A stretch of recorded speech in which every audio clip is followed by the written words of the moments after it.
இன்னைக்கு நம்ம இந்த வீடியோல குலாப் ஜாமுன் எப்படி பண்றதுன்னு பார்க்க போறோம். இது வந்து ரொம்பவே ஈஸியான மெத்தட்ல நம்ம கடையில வாங்கின மாவு யூஸ் பண்ணி இன்ஸ்டன்ட்டா எப்படி ரொம்ப பெர்ஃபெக்ட்டா நல்லா உடையாம சூப்பரான ஜாமுன் பண்றதுன்னு பார்க்க போறோம். இந்த ஜாமுன் பண்றது ரொம்பவே ஈஸி தான். இதுக்கு வந்து நான் MTR குலாப் ஜாமுன் மிக்ஸ் வந்து வாங்கியிருக்கேன். இது வந்து ஒன்று வாங்கினா ஒன்று ஃப்ரீ அப்படின்ற ஆஃபர்ல வாங்கினது. இது வந்து கிட்டத்தட்ட பார்த்தீங்க அப்படின்னா 160 கிராம் இருக்கும். இந்த 160 கிராமோட ரேட்டு பார்த்தீங்க அப்படின்னா 130 rupees. இப்போ நான் ஒரு சாம்பிளுக்காக ஒரு ஜாமுன் மிக்ஸ் யூஸ் பண்ணி எப்படி பண்றது அப்படின்னு சொல்லி உங்களுக்கு நான் காட்டுறேன் பாருங்க. இந்த 160 கிராமுக்கு வந்து 800 கிராம் சக்கரை ஆட் பண்ணணும் அப்படின்னு சொல்லி இதுல போட்டிருக்காங்க. ஆனா உண்மையாவே 800 கிராம் சக்கரை நமக்கு தேவைப்படாது. நமக்கு கிட்டத்தட்ட 500 கிராம் சக்கரை வரைக்கும் இருந்தாலே நமக்கு கரெக்டா இருக்கும். 500 கிராம் சக்கரை யூஸ் பண்ணி ஜீரா பண்ணிட்டு இந்த ஜாமுன் பண்ணும்போது நமக்கு ரொம்பவே கரெக்டா இருக்கும். இந்த ஒரு பாக்கெட்டை யூஸ் பண்ணியே நம்ம 32 ஜாமுன் கிட்ட பண்ணிக்க முடியும். ஸோ இப்போ இந்த பாக்கெட்டை வந்து ஓப்பன் பண்ணிட்டு நான் ஒரு பவுலுக்கு வந்து ஆட் பண்ணிக்கிறேன். நம்ம கடையில் வாங்குற ஜாமுன் வந்து எப்படி பண்ணுவாங்க அப்படின்னா கோவா, மைதா, அப்புறம் சர்க்கரை இதெல்லாம் போட்டு பண்ணுவாங்க. ஸோ இப்போ நான் அந்த மாதிரி பண்ணாமல் இன்ஸ்டண்ட்டாக எப்படி ஜாமுன் பண்ணணும் அப்படின்னு தான் நான் சொல்ல போகிறேன். உண்மையான ஒரிஜினல் கடையில் விற்கிற மாதிரி ஸ்டைலில் உங்களுக்கு ஜாமுன் வேணும் அப்படின்னா நீங்கள் கீழே வந்து கமெண்ட்டில் சொல்லுங்கள். நான் அந்த ரெசிபியும் வந்து நான் சீக்கிரமாகவே அப்லோட் பண்ணிடுறேன். ஒரு பவுலுக்கு மாற்றின பிறகு நான் இதுலேயே வந்து 1/4 கப் தண்ணி ஆட் பண்ணிக்கிறேன். இந்த 1/4 கப் அப்படின்றது வந்து உங்ககிட்ட மெஷரிங் கப் இல்லைன்னா பரவாயில்ல. இந்த ஜாமுன் மிக்ஸை ஒரு டம்ளர்லேயோ இல்லை ஒரு கப்லேயோ வந்து ஃபஸ்ட்டு அளந்து எடுத்துக்கோங்க. அளந்து எடுத்த அதே கப்பில் வந்து 1/4 கப் அளவுக்கு நீங்கள் தண்ணி வச்சிங்க அப்படின்னாலே உங்களுக்கு கரெக்டாக இருக்கும். இப்போ நான் மெஷரிங் கப்பில் ஜஸ்ட் 1/4 கப் மட்டும் ஆட் பண்ணிவிட்டு லைட்டாக மிக்ஸ் பண்ணி விட்டுறேன். எடுத்ததையும் போட்டு ஓவராக வந்து பிசையக்கூடாது. லைட்டாக அதை வந்து இந்த மாதிரி பிசைஞ்சு விட்டாலே போதும். அடுத்து இதுலேயே வந்து இன்னும் கொஞ்சமாக தண்ணி ஆட் பண்ணணும். ஸோ ஒரே ஒரு டேபிள் ஸ்பூன் அளவுக்கு தண்ணி நான் ஆட் பண்ணிக்கிறேன். ஸோ இதுவே கரெக்டாக இருக்கும். இது பார்த்தீங்க அப்படின்னா இந்த ஜாமுன் மிக்ஸ் வந்து லைட்டாக கையில் ஒட்டுற மாதிரி இருக்கணும். ரொம்ப வந்து கெட்டியாகவும் பிசைஞ்சிடக்கூடாது, இல்லை வந்து ரொம்ப லூஸாகவும் இருக்கக்கூடாது. ஓரளவுக்கு மீடியமாக இருக்கணும். லைட்டாக கையில் வந்து ஒட்டும் இந்த மாதிரி. ஸோ அந்த ஸ்டேஜில் நம்ம கொஞ்சமாக கையில் நெய் எடுத்துட்டு இதுக்கு மேலேயே வந்து நல்லா அப்ளை பண்ணி விட்டுறணும்.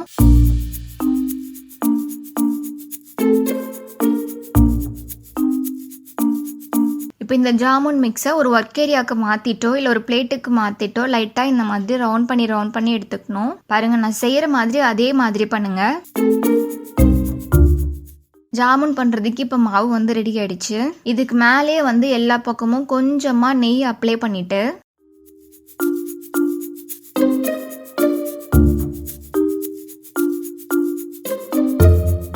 ஒரு பிளேட்டு போட்டோ இல்லை வந்து ஒரு நல்ல ஒரு காட்டன் கிளாத் போட்டோ இதை வந்து மூடி வச்சிடலாம். இந்த மாதிரி நம்ம மாவு ரெடி பண்ணிட்ட அப்புறம் தான் சுகர் சிரப் வந்து பண்ணிக்கணும். ஒரு சிலர் என்ன பண்ணுவீங்க அப்படின்னா மாவு வந்து ரெடி ஆகிட்டு இருக்கு கேப்லேயே வந்து நம்ம சர்க்கரை பாகு ரெடி பண்ணிக்கலாம் அப்படின்னு சொல்லி ஒரு ஓரமாக கொதிக்க வச்சுட்டு இருப்பீங்க. ஸோ அந்த மாதிரி பண்ணாமல் மாவு வந்து ஊறுறதுக்கு கொஞ்சம் டைம் கொடுத்துட்டு அந்த கேப்பில் வந்து நம்ம சுகர் சிரப் பண்ணோம் அப்படின்னா நம்ம கரெக்டாக வரும். ஸோ இது கொஞ்ச நேரம் இந்த மாவு ஊறட்டும். அடுத்து இன்னொரு கடாயில் நான் வந்து 1/2 கிலோ சர்க்கரை வந்து ஆட் பண்ணிக்கிறேன். அதாவது 500 கிராம் சர்க்கரை.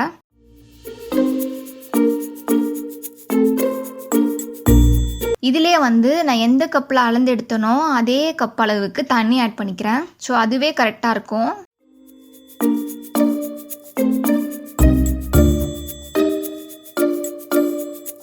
இதில் வந்து ஒரு 6-7 ஏலக்காயை வந்து இந்த மாதிரி பிச்சு போட்டுக்கணும்.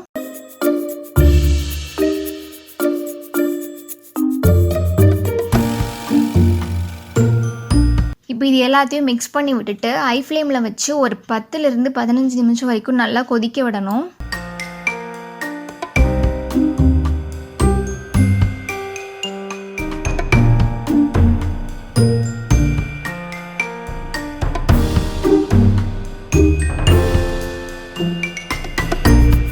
பாருங்க, சர்க்கரையும் நல்லா கரைஞ்சி வந்திருக்கு. நமக்கு வந்து இந்த சுகர் சிரப் வந்து ரொம்ப அப்படியே ஒரு கம்பி பதத்துக்கு இருக்கணும்லாம் அவசியம் கிடையாது. லைட்டா இந்த மாதிரி தொட்டு பார்த்தீங்க அப்படின்னா அது பிசுன்னு ஒட்டும். அந்த ஸ்டேஜ் வரைக்குமே நமக்கு போதும். இதுலேயே வந்து கொஞ்சமாக லெமனை வந்து பிழிஞ்சு விட்டுறணும். நான் வந்து கிட்டத்தட்ட ஒரு 3 drops வரைக்கும் லெமனை பிழிஞ்சு விட்டுருக்கேன். ஸோ அதுலேயே இந்த லெமனையும் ஆட் பண்ணிவிட்டு லைட்டாக மிக்ஸ் பண்ணி விட்டுறணும். எதுக்காக நம்ம லெமன் ஆட் பண்ணுறோன்னு பார்த்தீங்கன்னா இந்த சக்கரை பாகு வந்து ரொம்ப கெட்டி ஆகாமல் அதே கன்சிஸ்டன்சிக்கு இருக்கணுன்ற ரீசனுக்காக தான் நம்ம லெமன் ஆட் பண்ணுறோம். அதுக்காக நீங்கள் ஒரு 1/2 லெமனை பிழிஞ்சு அப்படியே விட்டுட்டீங்க அப்படின்னா அது கசப்பு எடுத்துரும், அது நல்லாவும் இருக்காது. ஜஸ்ட் ஒரு 2-3 drops விட்டாலே கரெக்டாக இருக்கும். சரி, இப்போ பாருங்கள், ஜாமுன் பண்ணுறதுக்கு மாவு ரொம்ப சூப்பராக ரெடி ஆகிடுச்சு. இப்போ இதை வந்து மறுபடியும் இந்த மாதிரி ஸ்ட்ரெயிட்டாக தட்டி விட்டு எடுத்துக்கோங்க. இப்போ இதிலே வந்து சின்ன சின்ன பீசஸாக நம்ம எடுத்து வச்சுக்கணும். ஸோ ஈவனாக எல்லா ஜாமுன் பிடிக்கிறதுக்கும் நம்ம கரெக்டான பாட்டாக வந்து நம்ம பிரித்து வச்சுட்டோம் அப்படின்னா நமக்கு வந்து கடைசியில் ரவுண்ட் பண்ணும்போது ஈவனாக இருக்கும். இப்போ அவ்வளோதான், சின்ன சின்ன பீசஸாக பிரித்து வச்சுட்ட பிறகு நான் என்ன பண்ணுறேன் அப்படின்னா கொஞ்சமாக கையில் நெய் தடவிட்டு இந்த ரவுண்டை வந்து நான் பிடிக்க போகிறேன். ஸோ நம்ம நெய் தடவிட்டோம் அப்படின்னா நமக்கு வந்து விரிசல் இல்லாமல் நமக்கு வந்து நல்லாவே பிடிக்க வரும். அதுக்காக ரொம்ப நெய் தடவணும் அப்படின்னு சொல்லி அவசியம் கிடையாது. கொஞ்சமாக நெய் தடவிட்டு நல்லா வந்து விரிசலே இல்லாமல் அழுத்தம் கொடுத்து, அதுக்காக ரொம்பவும் கூடாது, லைட்டா அழுத்தம் கொடுத்து ரவுண்ட் பண்ணிக்கணும். ஸோ பாருங்க, இந்த மாதிரி விரிசல் இல்லாத அளவுக்கு உங்களுக்கு எப்படி உருட்டை வருதோ அதுக்கேற்ற மாதிரி பண்ணிக்கோங்க. நான் இன்னொன்று பண்ணி காட்டுறேன் பாருங்க. ஜஸ்ட் ஒரு உருண்டை எடுத்துட்டு, நெய் வந்து கம்பல்சரி தடவணும் அப்படின்னு சொல்லிலாம் அவசியம் இல்லை. ஜஸ்ட் ஒரு உருண்டை எடுத்துட்டு லைட்டா அழுத்தம் கொடுத்து ரவுண்ட் பண்ணீங்க அப்படின்னா உங்களுக்கு விரிசல் இல்லாமல் கிடைச்சிரும். நீங்க எந்த அளவுக்கு இந்த ஜாமுனை வந்து சூப்பரா ரவுண்ட் பண்றீங்களோ அதுக்கு ஏற்ற மாதிரி ஜாமுன் வந்து உங்களுக்கு சூப்பராகவே கிடைக்கும். இப்போ ஒரு கடாயை சூடு பண்ணிட்டு எண்ணெய் ஆட் பண்ணிக்கணும். ஃபஸ்ட்டு இந்த எண்ணெயை வந்து நல்லா ஹீட் பண்ணிக்கோங்க. அதுக்கு நீங்கள் ஸ்டார்டிங்கில் வந்து அடுப்பை ஹை ஃப்ளேமில் வச்சுக்கோங்க. எண்ணெய் வந்து நல்லா சூடாகி வரட்டும். அதுக்கப்புறம் அடுப்பை நல்லாவே மீடியம் ஃப்ளேமுக்கு குறைச்சிக்கணும். எடுத்ததையுமே வந்து நம்ம ஜாமுனை போட்டுற வேணாம். சின்னதாக ஒரு பீஸ் வந்து இதில் போட்டு பாருங்கள். அது நல்லா பொரிஞ்சு அது மேலே எலும்பி வரணும். பாருங்கள் இந்த மாதிரி. இப்போ இந்த ஸ்டேஜில் நம்ம எல்லா ஜாமுனையும் வந்து பொரிச்சு எடுத்துக்கலாம். கொஞ்சம் கால்வாசி அளவுக்கு மட்டும் நம்ம ஜாமுனை வந்து ஆட் பண்ணிக்கணும். ஓவர்லோட் பண்ணக்கூடாது. இப்போ நான் வந்து ஒரு லிட்டர் எண்ணெய் ஆட் பண்ணியிருக்கேன். ஸோ அதை வந்து 5லிருந்து 6 ஜாமுன் வரைக்கும் நான் போட்டு எடுத்துக்கிறேன். ஸோ ஜாமுனை வந்து ஓவர்லோட் பண்ணக்கூடாது. நம்ம போட்டதையுமே என்ன ஆகும் அப்படின்னா அது நல்லா கலர் சேஞ்ச் ஆகி வரும். இப்போ இந்த கண்ணு கரண்டியோ இல்லை ஏதாச்சும் ஒரு நார்மல் கரண்டியோ யூஸ் பண்ணி அந்த எண்ணெயை வந்து ஒரே டைரக்ஷனில் பார்த்து பத்திரமா ஒரே டைரக்ஷனில் இந்த மாதிரி ரொட்டேட் பண்ணி விடணும். ஸோ நம்ம இந்த மாதிரி ரொட்டேட் பண்ணும்போது என்ன ஆகும் அப்படின்னா எண்ணெய் சூடாக இருக்கும். ஆல்ரெடி அது நல்லா சூடாக இருக்க அந்த ரொட்டேஷன்லேயே ஜாமுனுடைய எல்லா பக்கமும் நல்லா வெந்து வரும். நீங்கள் ஸ்ட்ரைட்டாக அப்படியே வச்சுட்டீங்க அப்படின்னா ஜாமுன் உள்ளுக்குள்ளெல்லாம் ப்ராப்பராக வேகாது. ஸோ இந்த மாதிரி ரொட்டேட் பண்ணிகிட்டே இருந்தீங்கன்னா அது டக்குன்னு எல்லா பக்கமும் நல்லா வெந்து வந்துடும். ஸோ இப்போ பாருங்கள், கலரும் நல்லா சேஞ்ச் ஆகி வந்துருச்சு. ரொம்ப தீய விட்டுற வேணாம், நல்லா ப்ரௌன் கலரில் வந்ததையுமே எடுத்துடலாம். ஸோ இதே மாதிரி எல்லா ஜாமுனையும் நம்ம பொரிச்சு எடுத்துக்கணும். ஜாமுனை ஆட் பண்ணிவிட்டு இந்த மாதிரி ரொட்டேட் பண்ணிங்க அப்படின்னா உங்களுக்கு சூப்பரான ஜாமுன் வந்து கிடச்சிரும்.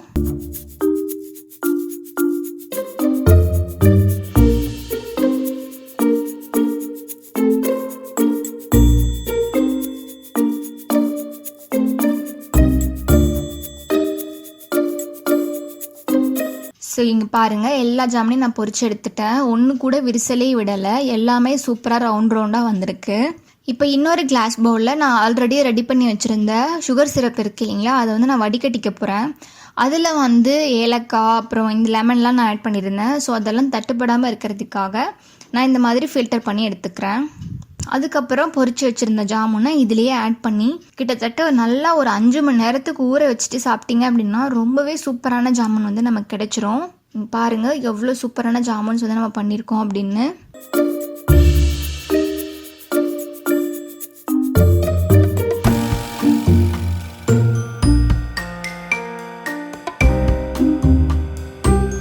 இது வந்து சாப்பிட்றதுக்கு ரொம்பவே டேஸ்ட்டாக இருக்கும். நான் அடிஷ்னலாக எந்த ஒரு இன்க்ரீடியண்ட்டுமே இதில் ஆட் பண்ணவே இல்லை. நார்மலாக கடையில் வாங்குகிற ஜாமுன் மிக்ஸி யூஸ் பண்ணியே எந்த அளவுக்கு பர்ஃபெக்டாக பண்ணணும் அப்படின்னு சொல்லி நான் கிளியராக எக்ஸ்பிளைன் பண்ணியிருக்கேன். ஸோ இது நீங்களும் அப்படியே ஃபாலோ பண்ணிவிட்டு நீங்களும் சூப்பரான ஜாமுன் வந்து வீட்டிலேயே பண்ணிக்கோங்க. இதை நான் சாப்பிட்டு காட்டுறேன் பாருங்கள், எந்த அளவுக்கு சூப்பராக சாஃப்டாக வந்திருக்குன்னு பாருங்கள். இது நல்லாவே ஊறி வந்திருக்கு. இந்த ரெசிபி கண்டிப்பாக உங்களுக்கு யூஸ்ஃபுல்லாக இருக்கும் அப்படின்னு நினைக்கிறேன். கண்டிப்பாக இந்த தீபாவளிக்கு இந்த ரெசிபியை நீங்களும் ட்ரை பண்ணி பாருங்கள். இந்த வீடியோ இதோட முடிஞ்சிடல. நம்ம சேனலில் ஆல்ரெடியே வந்து கிவ்அவே கொடுக்கணும்னு சொல்லி நாங்கள் அனௌன்ஸ் பண்ணியிருந்தோம். அதில் வந்து 7.5K ஓட்டிங்ஸ் வந்து நமக்கு வந்திருக்கு. அதாவது 7500 பேர்கிட்ட ஓட் பண்ணியிருக்கீங்க.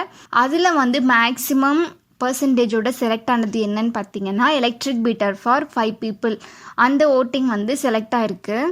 ஸோ அந்த கிவ்அவேக்கான அனௌன்ஸ்மெண்ட்டு தான் இது. இதில் நீங்கள் பார்ட்டிசிபேட் பண்ணீங்க அப்படின்னா இதில் இருந்து 5 பேரை செலக்ட் பண்ணி 5 பேருக்கும் இந்த எலக்ட்ரிக் பீட்டர் வந்து நாங்கள் கிஃப்ட் பண்ண போகிறோம். இந்த அனௌன்ஸ்மெண்ட் வந்து ரொம்பவே லேட் ஆயிடுச்சு, ரியலி சாரி. எனக்கு வந்து ஆன்லைனில் வந்து நான் ஆர்டர் பண்ணியிருந்தேன், அது வந்து ரொம்ப டிலே ஆனதால் நான் அதை கேன்சல் பண்ணிவிட்டு இதை நாங்கள் டேரெக்டாகவே போய் பாரிஸ் கார்னரில் போயிட்டு இதை வாங்கிட்டோம். இந்த ஸ்கேர்லெட் வந்து நீங்கள் நம்ம சேனலில் ஆல்ரெடியே பார்த்துருப்பீங்க. நான் பிங்க் கலர் ஸ்கேர்லெட் வந்து யூஸ் பண்ணியிருப்பேன். சேம் அதே பிராண்டு தான். இது வந்து ரொம்ப ஹைஃபையான பிராண்டாக இல்லாட்டி கூட இது கிட்டத்தட்ட நான் 1 வருஷத்துக்கு மேலேயே வந்து ரொம்பவே நல்லாவே யூஸ் பண்ணிட்டு இருக்கேன். அந்த ஒரு ஃபெமிலியரான பிராண்டுக்காக மட்டும்தான் நான் இதை வந்து சூஸ் பண்ணியிருக்கேன். இது கண்டிப்பாக ரொம்பவே ஒர்த்து தான், ரொம்பவே யூஸ்ஃபுல்லாக இருக்கும். ஃபர்ஸ்ட் இந்த ஸ்கேர்லெட்டை வந்து நம்ம எப்படி யூஸ் பண்ணணும் அப்படின்னு நான் உங்களுக்கு சொல்லிடுறேன். இதில் பார்த்தீங்க அப்படின்னா 7 ஸ்பீட் வரைக்கும் இருக்குது. நான் நம்ம சேனலில் யூஸ் பண்ணியிருந்த எலக்ட்ரிக் பீட்டர் வந்து 5 ஸ்பீட்ல உள்ளதுதான். இது வந்து அதோட அட்வான்ஸா உள்ள எலக்ட்ரிக் பீட்டர். இதுல பாத்தீங்கன்னா 7 ஸ்பீட் கிட்ட இருக்கு. நெக்ஸ்ட் நம்ம பீட் பண்றதுக்கு இந்த மாதிரி 2 பீட்டர் வந்து நம்ம கொடுத்துருக்காங்க. அது எப்படி இன்செர்ட் பண்ணணும் அப்படின்னா கரெக்டா அந்த எட்ஜஸ் பாருங்க, உங்களுக்கு தெரியும் பார்த்தாலே. அதை லைட்டா எடுத்துட்டு போயிட்டு கரெக்டா அந்த பாயிண்ட்ல வச்சு ஜஸ்ட் ஒரு பிரஸ் பண்ணீங்க அப்படின்னா ஒரு சவுண்டு கேட்கும். அப்பவே வந்து அது நல்லா ஃபிட் ஆயிடுச்சுன்னு அர்த்தம். திருப்பி அதை நம்ம ரிமூவ் பண்ணணும் அப்படின்னா அந்த மேல இருக்கு இல்லைங்களா, அந்த 7 ஸ்பீட் வரைக்கும் உள்ள பட்டனை வந்து லாங் பிரஸ் பண்ணீங்க அப்படின்னா அந்த பிளெண்டரை வந்து நம்ம அதுல இருந்து ரிமூவ் பண்ணிக்கலாம். ஸோ இந்த ரெண்டும் பார்த்தீங்க அப்படின்னா ஒயர் பீட்டர் அப்படின்னு சொல்லுவாங்க. இது 2 யூஸ் பண்ணி நம்ம நார்மலாக விப்பிங் க்ரீம் பீட் பண்ணிக்கலாம். இல்லை நம்ம எந்த ஒரு க்ரீம் கேக்ஸ் அதெல்லாமே பண்ணுறதுக்கு வந்து இந்த நம்ம ஒயர் பீட்டர் வந்து யூஸ் பண்ணிக்கலாம். நெக்ஸ்ட் இந்த மாதிரி குச்சி மாதிரி வளைஞ்ச மாதிரி இருக்குல்ல, இது வந்து தோ ஹூக்ஸ் அப்படின்னு சொல்லுவாங்க. இதை நம்ம யூஸ் பண்ணி சப்பாத்தி மாவு இதெல்லாமே பிசைஞ்சிக்கலாம். அடுத்து இதோடைய பவர் கெப்பாசிட்டி வந்து ஆவரேஜாக நல்லாவே இருக்குது. நீங்கள் இந்த கிவ்அவேல பார்ட்டிசிபேட் பண்ணுறது ரொம்பவே ஈஸி. ஜஸ்ட்டு வந்து இந்த வீடியோக்கு கீழே வந்து கமெண்ட் பண்ணுங்கள். இந்த வீடியோவில் வந்து நான் நிறைய முறை வந்து ஜாமுன் அப்படின்ற வேர்டை வந்து ரிப்பீட்டாக யூஸ் பண்ணியிருப்பேன். அதை நீங்கள் நிறைய பேர் நோட் பண்ணியிருந்தீங்க அப்படின்னா உங்களுக்கு தெரிஞ்சிருக்கும். நான் எத்தனை முறை வந்து ஜாமுன் அப்படின்ற வேர்டை வந்து யூஸ் பண்ணியிருக்கணும் அதோடைய கவுண்ட்டை வந்து மென்ஷன் பண்ணிவிட்டு அந்த கவுண்ட்டு கூடயே வந்து இந்த எலக்ட்ரிக் பீட்டர் வந்து உங்களுக்கு எதுக்காக தேவைப்படுது, அப்படி உங்களுக்கு கிடைச்சிது அப்படின்னா அது எந்த அளவுக்கு உங்களுக்கு யூஸ் ஆகும் அப்படின்றதுக்கான ரீசனையும் வந்து நீங்கள் அந்த கவுண்டோடையே சேர்த்து நீங்கள் மென்ஷன் பண்ணி கீழே வந்து கமெண்ட் பண்ணுங்கள். அதே மாதிரி மற்ற பீப்புள்ஸ் எலக்ட்ரிக் பீட்டர் தேவைப்படாதவங்க வந்து யாராச்சும் பார்த்துட்டு இருந்தீங்க அப்படின்னா கீழே வந்து கமெண்ட் பண்ணியிருப்பாங்க இல்லைங்களா, அவங்களுக்கு வந்து நீங்கள் லைக் பண்ணலாம். ஸோ இப்படி கமெண்ட் பண்ணுற வரிசையில் வந்து யாருக்கு மோஸ்ட் லைக்ஸ் வருதோ அவங்கள வந்து நாங்கள் செலக்ட் பண்ணுவோம். அதே மாதிரி நீங்கள் சொல்லியிருக்க கவுண்ட்டும் வந்து கரெக்டாக இருக்கணும், அதுக்கேற்ற மாதிரி லைக்ஸும் வந்திருக்கணும். ஸோ இந்த ரெண்டுமே கரெக்டாக நீங்கள் மெட் பண்ணிட்டீங்க அப்படின்னா உங்களுக்கு வந்து இந்த கிஃப்ட் கிடைக்கும். உங்களுக்கு வந்து எலக்ட்ரிக் பீட்டர் வந்து கன்ஃபார்ம். ஸோ அடுத்தடுத்து வர 5 பீப்புள்ஸ்க்கு வந்து இந்த எலக்ட்ரிக் பீட்டர் கிடைக்கும். அதே மாதிரி பார்த்துட்டு இருக்க மற்றவங்க வந்து இவங்களுடைய நீட்ஸ் வந்து ரொம்பவே நல்லா இருக்கு, இவங்களுக்கு வந்து இந்த எலக்ட்ரிக் பீட்டர் கிடைக்கணும் அப்படின்னு சொல்லி நீங்கள் ஆசைப்பட்டீங்க அப்படின்னா அவங்களுக்கு வந்து லைக்ஸ் பண்ணலாம். ஸோ இப்படி கமெண்ட் பண்ணுறதுல வந்து மோஸ்ட் லைக் வந்து யாருக்கு வருதோ, நிறைய லைக்ஸ் யாருக்கெல்லாம் வருதோ அதில் வந்து 5 பேர் செலக்ட் பண்ணுவோம். அந்த 5 பேருமே ஜாமுன் அப்படின்ற வேர்டுக்கு வந்து கரெக்டான ஆன்சரும் சொல்லியிருந்துருக்கணும். ஸோ அப்படி 5 பேர் நாங்கள் செலக்ட் பண்ணி தீபாவளி அன்னைக்கு நாங்கள் வந்து ரிசல்ட் அனௌன்ஸ் பண்ணுறோம்.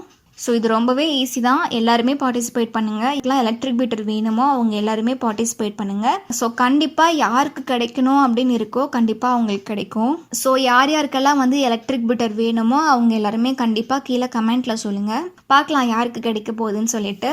எனிவே எல்லாருக்கும் ரொம்ப ஆல் தி பெஸ்ட். ஓகே, இந்த ஜாமுன் வீடியோ வந்து உங்களுக்கு யூஸ்ஃபுல்லாக இருக்கும் அப்படின்னு நினைக்கிறேன். இதை ட்ரை பண்ணி பார்த்தீங்க அப்படின்னா எப்படி இருக்குன்னு சொல்லிட்டு எனக்கு கமெண்ட்டில் சொல்லுங்கள். Thank you so much.